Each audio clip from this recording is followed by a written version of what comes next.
Okay. Guys, I don't want to waste too much of your time. I appreciate the opportunity to sit here and address y'all. I'm a resident here, born and raised in Mississippi. I've been here my whole life. I'm the spokesman for a lot of the residents here who are left in the wake of Southwest Airlines pulling out of Jackson. This is our home. When they pulled out, it was devastating to us. We want to continue to stay here and earn a living and be in this community and be a big part of it. I just want to address the board and say that the employees left here. We want to stay here because we want to raise our families here. We love Jackson. We like to say, I think it's fair to say that if Jackson is an affordable place to live, it's mutually beneficial to everyone. Sometimes these seemingly small decisions like parking costs have a bigger part to play on these things than people like to realize at the time. I just made some notes so I can remember to cover everything after talking with a lot of these people. I'm basically the spokesman for all of them.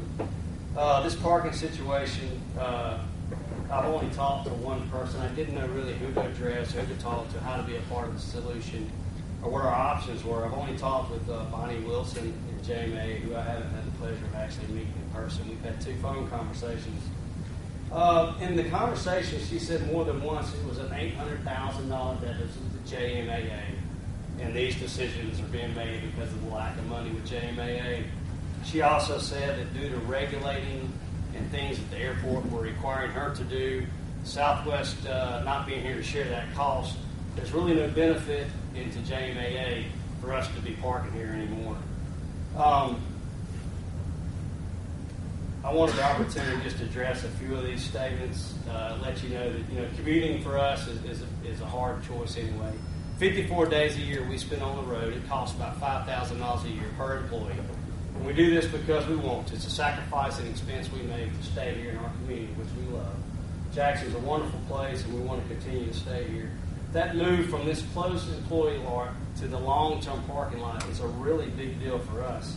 It's a lot of added time, a lot of added trouble. It's the shuttling, it's waiting on the shuttle, it's the weather, it's the rain. For us to be commuters, we spend a lot of times in the airport not getting paid, trying to get on flights to get home so we can stay in this community and live and raise our children here. After bumped off flights all day long, sometimes it takes a day and a half just to get home. So when we land here, the wonderful thing and the only predictable part of our community is that our car is walking distance right over there. That's the only thing we can count on. Get off the airplane, walk to your car, get in your car, and go home. And it's nice. And of course, commuting, we make that choice to do. But with the choice to move us from this parking lot to the long-term parking lot, really, for me, it's an $1,800 fee for us to move down there. I fly 17 days a month. That's 204 days a year. So that package is $8.82 a day for me to park in long-term parking. With all the extra expense and trouble and adding and shoving, I'm only getting or being offered $1.18 discount off what anybody else would get to park there. I'm just hoping that you'll consider us as not part of the airline who decided to pull out of Jackson. We're the residents who are devastated with less choices, less travel options, a lot of less choices of all Jacksons because of Southwest not being here. And this is just part of it. We're just looking at the lot. It's not over capacity. On its busiest day, it's been at 70%. Normally, it's 50% capacity down there. Other airlines and C-17 unit, Naval Air Station, FedEx, Atlas, and other airlines are being allowed to stay there for various packages. But right now, we were paying $85 a year. Went from that to $1,800 a year to long-term parking. We talked to Jim Cooksey. The TSA, they don't require anything extra for us to park in that parking lot. Whether we're there or not, it doesn't increase the cost to JMAA that we're there. If we are asked to go, which we have been, and go pay $1,800 around there, I can promise you several of our flight attendants cannot afford $1,800 due upfront in September to park in long-term parking. They don't make that much money. They're trying to live here on a salary that doesn't allow them to go, and that's a pretty big increase for parking. We just want a little bit of compassion and a little bit of sympathy, and to please reconsider the fact that you're talking 12 to 18 people total. We want to pay you for anything it might cost to park there. We're cleared by TSA. We're random drug tested. We got all the security clearances. We can go through known crew member access. I'm allowed in any cockpit in the world of any airline, so it's not a security cost or a security risk. I have to maintain that status by Southwest Airlines to be employed there. So we just would hope that you would consider that maybe, since our airline doesn't serve there, we would pay quadruple what you were charging any other person to park in that lot. Gladly, quadruple, which would be $340 a year. That's way more than the $85. You get more money. You can help cover the costs for whatever's going on. But at $1,800 and being pushed to long-term parking, people cannot afford that. For me personally, that's going to be $3,600 because my wife is also a flight attendant here. We have alternating schedules. We can't ride share. That's a ton of money.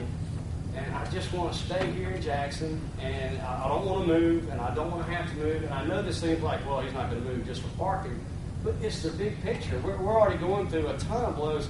We have to sit and beg for rides on Delta every day. When they're full, we don't go to work. And then the parking, it's salt on a wound, and we feel like we're being victimized, and we want to be with this community.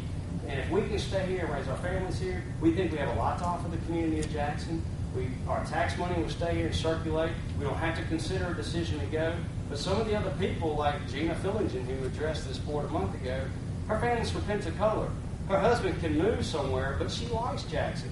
But when you start factoring all these costs and these little bitty decisions that may be a money decision, and the other things the bigger picture could push money out of Jackson and not be the best thing for the people that live here and want to live here and be a part of this community. I'm just asking for compassion and to reconsider this, readdress it.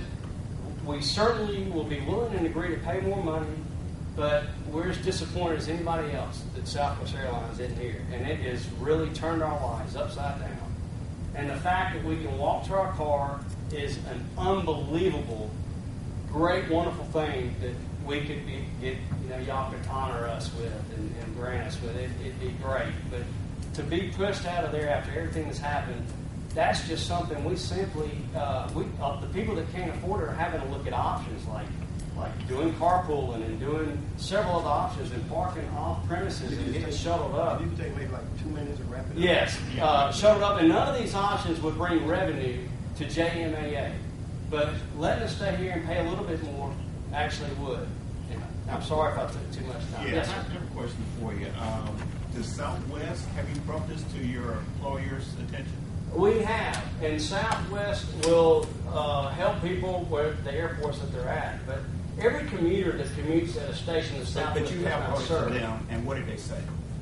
They said, unfortunately, since we're not there at the airport, we don't have really a dog in this race. Okay, so they're not going to help you out here, but you can file this with your taxes, right? This is the cost of you earning your income. A portion of that would be tax deductible. Yes. A portion of that would. So where do you live? I live in Richland. And 80% of anything I do is in Jackson proper. I mean, I don't live in the city of Jackson, but we Jackson's small, Ridgeland, Madison, Jackson, all the money's circulating in the same circles. Any other questions? Thank you so much. Okay, thank you. CEO, Yes, sir. Good afternoon, everyone. Starting